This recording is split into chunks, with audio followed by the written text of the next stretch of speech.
Good morning students. स्वागत है आज की क्लास में आपका। हमने जो है BA third year fifth sem की फर्स्ट यूनिट को कंप्लीट कर लिया है। तो इसमें जो है आज हम पूरा जो फर्स्ट यूनिट में हमने जो चैप्टर पढ़े हैं, जो टॉपिक्स पढ़े हैं, उनके बारे में एक रिव्यू के लिए जो है आज का ये लेक्चर है।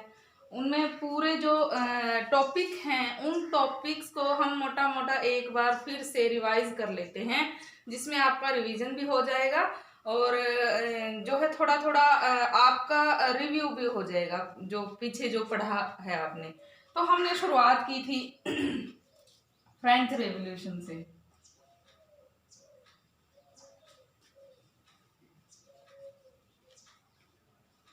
तो यहाँ पे फ्रेंच रेवोल्यूशन 1789 में घटित हुई यूरोपीय इतिहास की एक मुख्य घटना मानी गई है। यूरोपीय इतिहास में ही नहीं अपितु विश्व इतिहास की एक काफी इम्पोर्टेंस रखने वाली घटना ये मानी गई है। तो यहाँ पे जो फ्रेंच रिवॉल्यूशन थी तो कैसे वो घटित हुई, सबसे पहले हमने वो जाना था, क्योंकि पूरे यूरोपीय इतिहास को ही नहीं विश्व के इतिहास को प्रभावित करने वाली ये इतनी महत्वपूर्ण घटना कोई एक दो कारणों से तो जो है आगे प्रभावित होकर घटित नहीं हुई होगी। तो इसके लिए कई सारे कारण जिम्मेदार रहे होंगे। तो उन कारणों का हमें पता होना चाहिए कि वो कौन से कारण थे जिनके कारण से फ्रांसीसी क्रांति घटित हुई थी। तो उन कारणों में सबसे पहले जो जिम्मेदार थे वो राजनैतिक कारण थे। राजनैतिक कारणों में जैसे हमने पहले भी बात की थी, राजनैतिक कारणों में कि जो पूर्व शासक थे उनका निरंकुश होना सबसे मुख्य भूमिका रखता है। राजनैतिक कारणों में पॉलिटिकल काजिज जो हमने पढ़े हैं, तो उसमें जो पूर्व शासकों के शासन की जब से स्थापना हुई थी 1453 से, तब से ही लेकर के 1789 तक का जो टाइम था, अब तक लुई 16वें का समय आ गया था। यहाँ तक उसकी निरंकुशता की हद जो है पार हो गई थी, उसमें अति हो गई थी। तो कहावत भी है कि excess of anything is bad. तो यहाँ पे कि कोई भी चीज है उसकी अति काफी बुरी होती है, बुरे परिणाम होते हैं किसी भी चीज में अति के बारे में यदि हम बात करें तो यहाँ पे भी पूर्व शासकों की निरंकुशता के चलते जो है फ्रांसीसी लोग काफी परेशान हो गए थे और यहाँ पे मध्यम वर्ग के लिए कोई भी किसी तरह की सुलभता नहीं थी। तो यहाँ पे पूर्व शासकों की निरंकुशता ने और लोगों के ऊपर उनके बढ़ रहे अत्याचारों ने, बढ़ रहे प्रतिरोध ने लोगों को आवाज उठाने के लिए मजबूर कर दिया, जिसका परिणाम हमें देखने को मिला 1789 की फ्रेंच रिवॉल्यूशन से। तो दूसरा राजनीतिक कारणों में हमने देखा कि जो लुई 14वें था उसका जो अपने आप को निरंकुश तो मानना ही साथ अपने आप को एक देवता तुल्य मानना। जैसे कि उसने कहा भी था कि मैं ही राज्य हूँ, मतलब राज्य मैं ही हूँ, मुझे ईश्वर से ये जो सत्ता मिली है, शक्ति मिली है, वो ईश्वर से मिली है, ईश्वर की देन है और मुझ में कोई ना कोई खास गुण है जिसके कारण ईश्वर ने मुझे राजा होने के पद से नवाजा है। तो इस कारण से उसके ये विचार कि मैं ही राज्य हूँ और उसका जो है इतना सारा विलासिता के जीवन पे किया गया आर्थिक रूप से हस्तांतरण की खर्च को बढ़ाना, राजकोष को खाली कर देना और पेरिस से वर्साय में बनाया गया उसके द्वारा महल, इन सब कारणों से फ्रांसीसी क्रांति और ज्यादा निकट आ गई थी। फ्रेंच रिवॉल्यूशन के लिए एक माहौल तैयार कर दिया था लुई 14वें की विभिन्न गतिविधियों ने। उसके बाद हालांकि लुई 14वें निरंकुश था, लुई 14वें ने मरते समय अपने पुत्रों को नसीहत दी कि वो उसके जैसा व्यवहार जनता के साथ ना करे। लुई 15वें शासक बना, यहाँ पे उसने भी कोई कसर नहीं छोड़ी, वो भी विलासी साबित हुआ अपने पिता की ही तरह। तो यहाँ पे लुई 15वें की भी विलासिता इसके लिए जिम्मेदार रही। फिर उसके बाद लुई 16वें शासक बना। लुई 16वें कहाँ कसर छोड़ने वाला था और रही सही कसर उसकी पत्नी मेरी एंटायनोनेट ने निकाल दी। और मेरी एंटायनोनेट ऑस्ट्रिया की राजकुमारी थी और काफी खर्चीली और सुंदर राजकुमारी थी।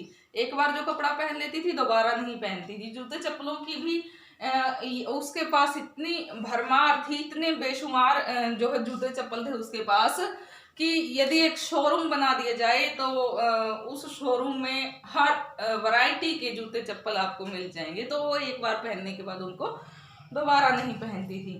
तो इस प्रकार से एक विलासी राजा और विलासी रानी के रहते हुए जो मंत्रीगण है वो क्यों नहीं इन चीजों का फायदा उठाएंगे, उन्होंने भी खूब फायदा उठाया और दिन प्रतिदिन प्रजा के ऊपर अत्याचार बढ़ते गए, राजकोष खाली होता गया, जिसके कारण से राजनीति में चाटुकारों का जो है प्रभुत्व होता गया।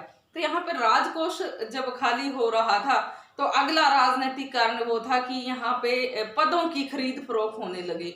जो ऊंचे पद थे, राजा ने अपने राजकोष को भरने के लिए एक तरीका अपनाया कि ऊंचे पदों को वो बेचने लगा। यहाँ पे सैनिकों की भर्ती कुशलता के बल पे ना हो करके बल्कि वो जो है कितना सहयोग करेंगे राजघराने को, राजकोष को कितना सहयोग करेंगे उस पे होने लगी। और यहाँ पे बड़े जो पद थे, न्यायाधीशों के पद थे, तो या पार्लियामेंट के लिए जो चुने जाने वाले प्रतिनिधि थे, तो उसमें भी वो पद खरीदे और बेचे जाने लगे। तो इस प्रकार से फ्रांस की जो आर्थिक हालत थी वो दयनीय होती गई और वो सारी चीजें राजनीतिक कारणों के परिणाम स्वरूप उत्पन्न हुई स्थितियां थी। तो हमने ये बात की थी। ये तो थे फ्रेंच रिवॉल्यूशन के लिए जिम्मेदार पॉलिटिकल रीजंस। अब हम बात करेंगे पॉलिटिकल जो काजेस थे, उसके बाद हम बात करेंगे सोशल काजल की, सोशल काजेज। तो यहाँ पे सोशल काजेज में हमने देखा कि समाज का जो वर्गीकरण था वो असमान था, जैसे कि जो पादरी वर्ग था या फिर जो कुलीन वर्ग था, और तीसरा जो वर्ग था वो साधारण वर्ग था, बुर्जुआ वर्ग जो कहलाता था। तो यहाँ पे 3 वर्ग थे, समाज 3 वर्गों में बटा हुआ था। तो उन 3 वर्गों में से मुख्यतः बंटवारा जो था वो 2 टाइप का ही बंटवारा था यहाँ पे, साधन संपन्न,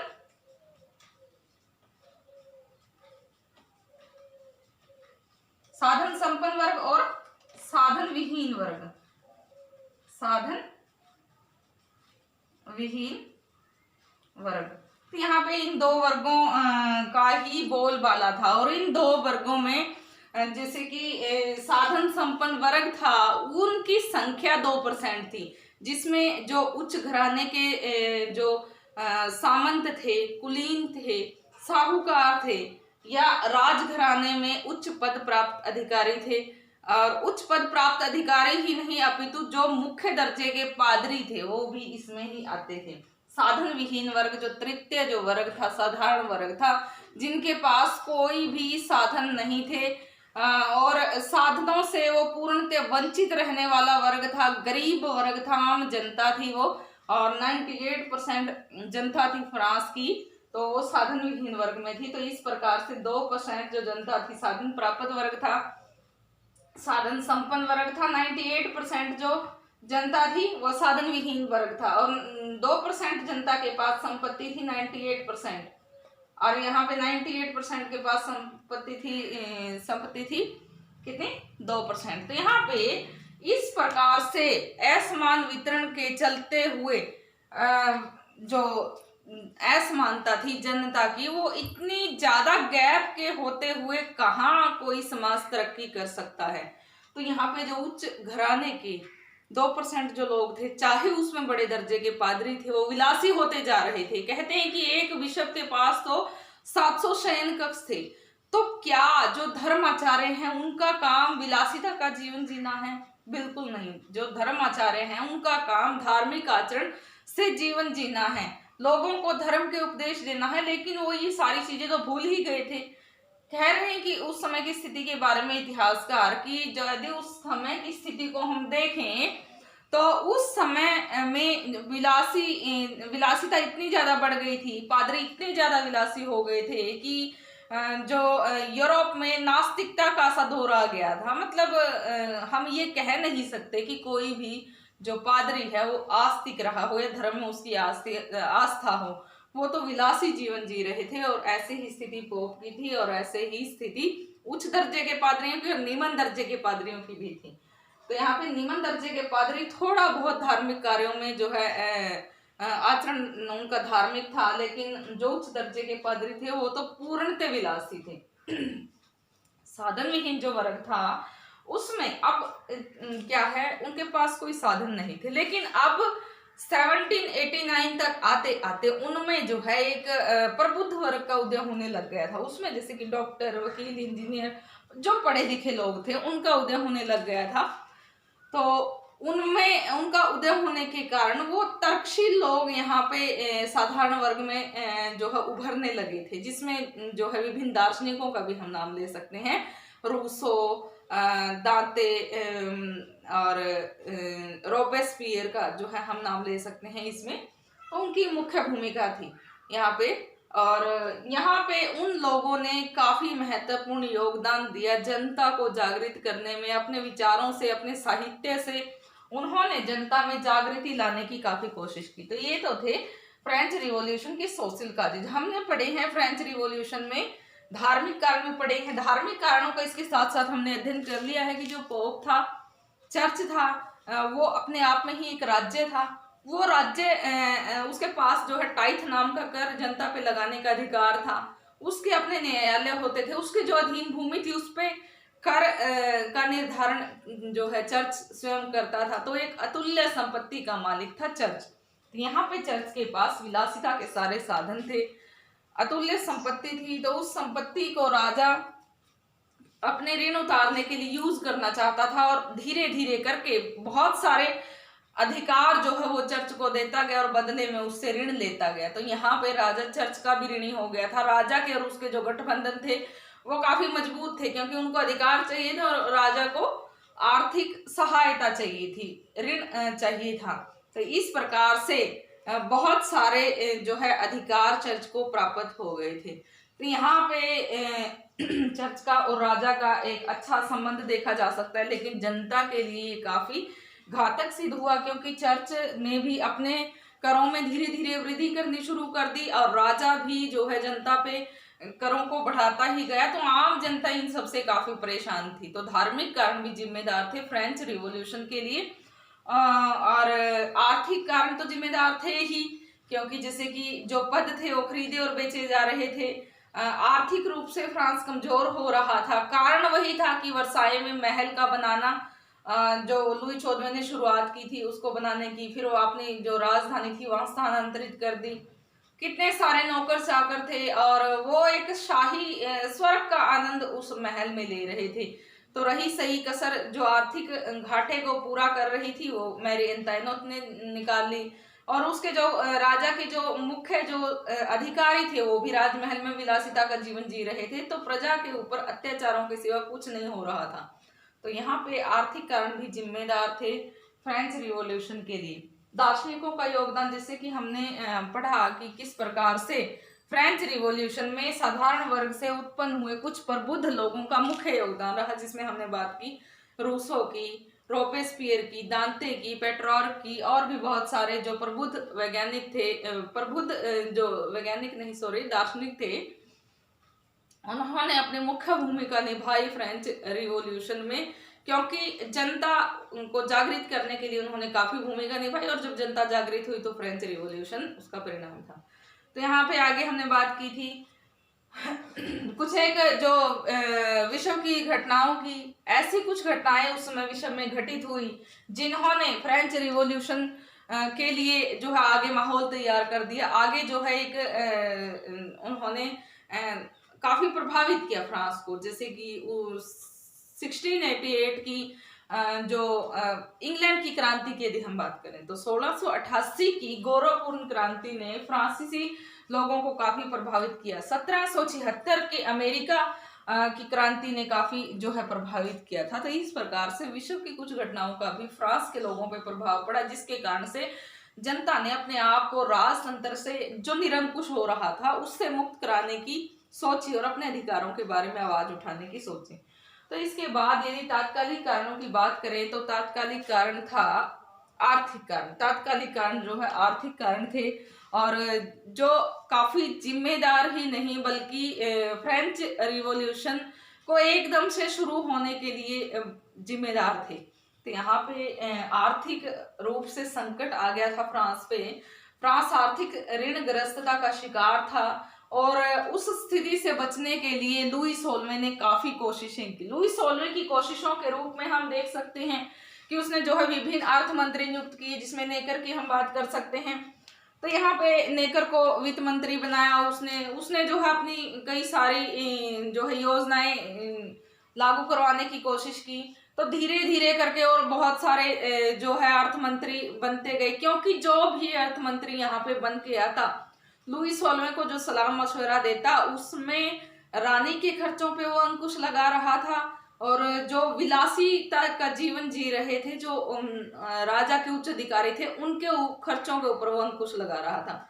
तो इस प्रकार से राज घराने में नियुक्त अधिकारी और मंत्रीगण ये नहीं चाह रहे थे कि उनके खर्चों पर कोई अंकुश लगाने वाला हो, और इस प्रकार से वो रानी के कान भर करके उसको पद से निकलवा देते। तो अंत में 1789 में नेकर को दोबारा अर्थ मंत्री बनाया गया।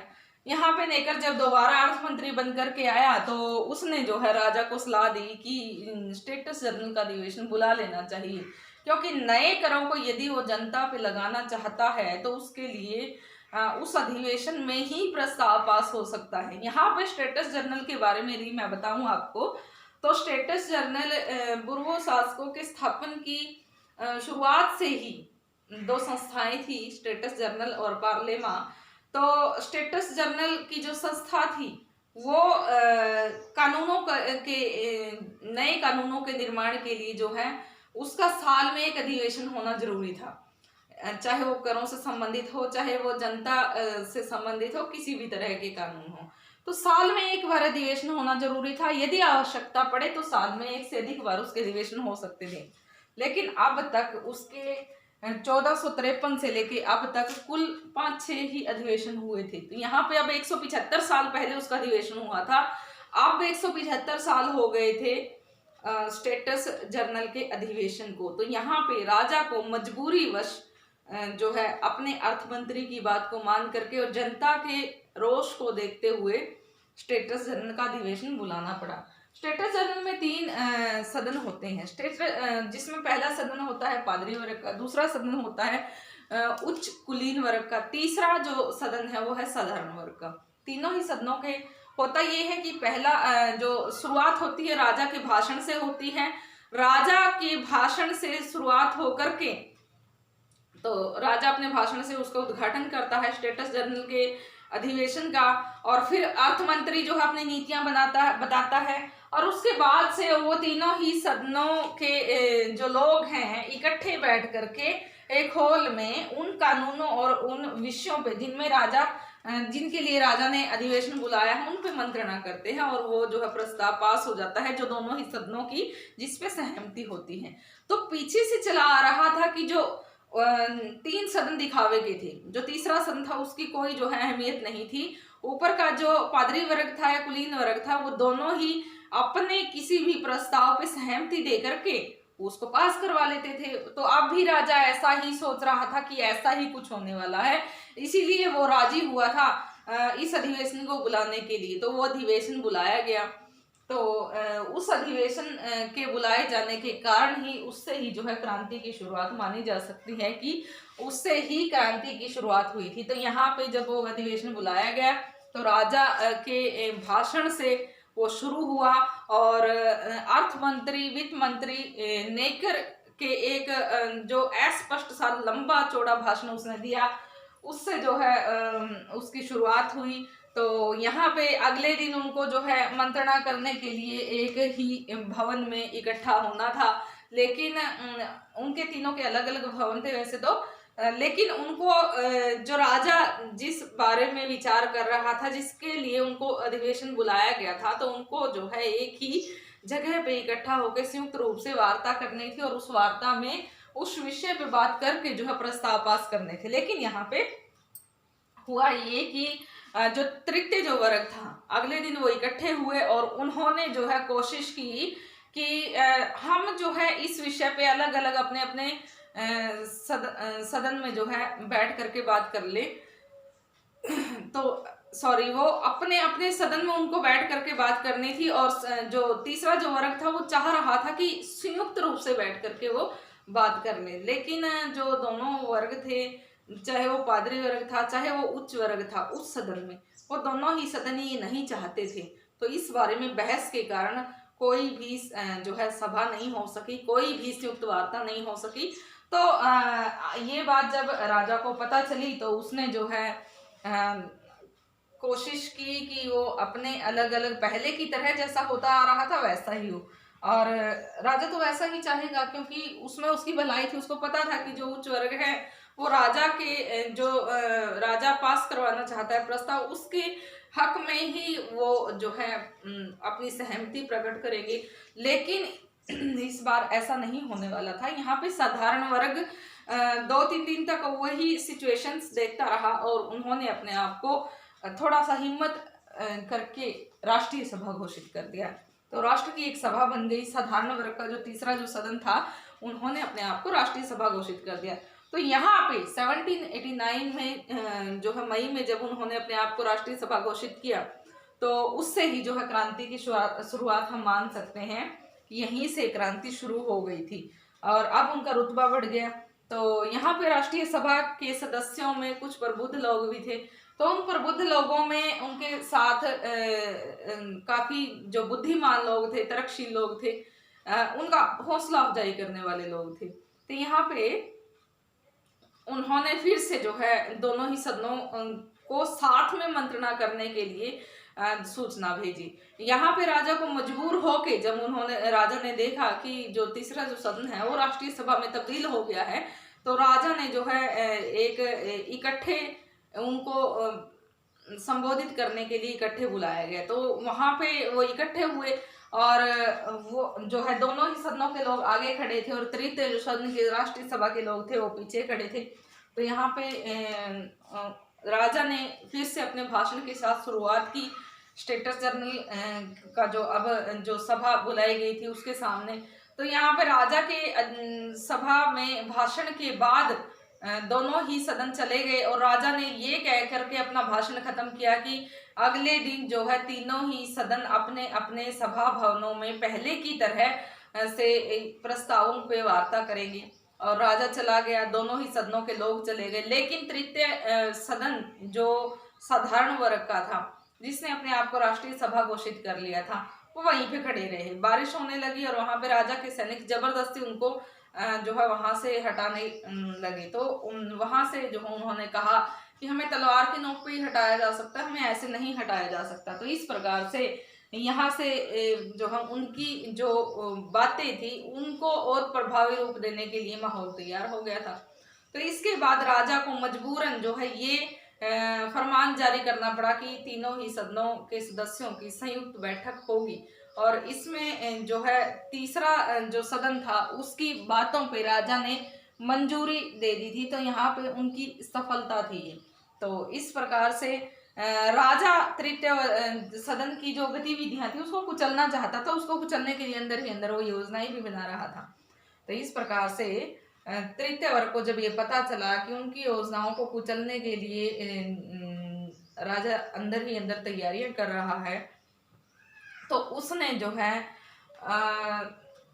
रोष में आकर के बास्तिल के पतन की ओर जो है रुख किया। बास्तिल के पतन की ओर आम जनता का तृतीय वर्ग को पूरा सहयोग था और तृतीय सदन में ही सबसे ज्यादा सदस्य थे।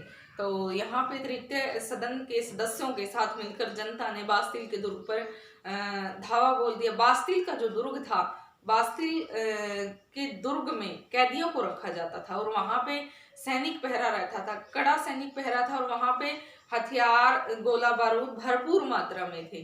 तो बास्तिल के दुर्ग को यदि वो कब्जे में कर लेते हैं तो राजा की गतिविधियों पे वो आसानी से अंकुश लगा सकेंगे और राजा के साथ यदि भविष्य में उनको युद्ध भी करना पड़ा तो उनको हथियार और गोला बारूद प्राप्त हो जाएंगे। तो इसके लिए जो है उन्होंने ऐसा किया था और जनता का जो रुख था वो बास्तिल के दुर्ग की तरफ जब गया और तो उन्होंने वहां पे गोला बारूद और हथियारों को प्राप्त कर लिया और कैदियों को रिहा कर दिया। तो इस प्रकार से बास्तिल के दुर्ग तक ये पहला चरण था क्रांति का, जिसमें जनता को एक जो उनका जो ओहदा था उसमें वृद्धि हुई और इस प्रकार से उन्हें वहां से गोला बारूद और हथियार बहुत बड़ी मात्रा में मिले।